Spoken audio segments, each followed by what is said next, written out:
Hi friends, ఇవేంటో చూడండి, దగ్గర నుంచి చూడండి. ఇవేంటో మీరు ఫస్ట్ గెస్ చేయండి. చిన్న చిన్నవి ముత్యాల్లాగా చాలా కలర్ఫుల్గా ఉంది కదా, జెమ్స్ లాగా, కానీ జెమ్స్ కాదు.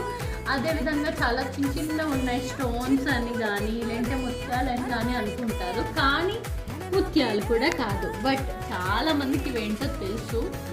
సో ఇవి ఏంటన్నది గెస్ చేసి నాకు మీకు కమెంట్ రూపంలో చెప్పండి. సో దీని నెక్స్ట్ వీడియోలో ఇవి ఏంటన్నది నేను పెడతాను. అండ్ ఒక చిన్న హింట్ ఏంటంటే 90s కిడ్స్కి వీటితోటి చాలా ఎంజాయ్ చేస్తూ ఆడుకునే వాళ్ళం మేమైతే. సో అంతే, ఒక్కటే చిన్న హింట్. ఇవి ఏంటన్నది గెస్ చేయండి. ఓకే, గెస్ చేసి నాకు కమెంట్ రూపంలో చెప్పండి. ఇలాంటి మరిన్ని వీడియోస్ కోసం, సో నేను 90s కిడ్ని కాబట్టి ఇలాంటి చాలా చాలా మెమరీస్ అన్నీ తీసుకుని వస్తూ ఉంటాను. సో ఇలాంటి మరిన్ని వీడియోస్ కోసం please do like, share, subscribe to CK story.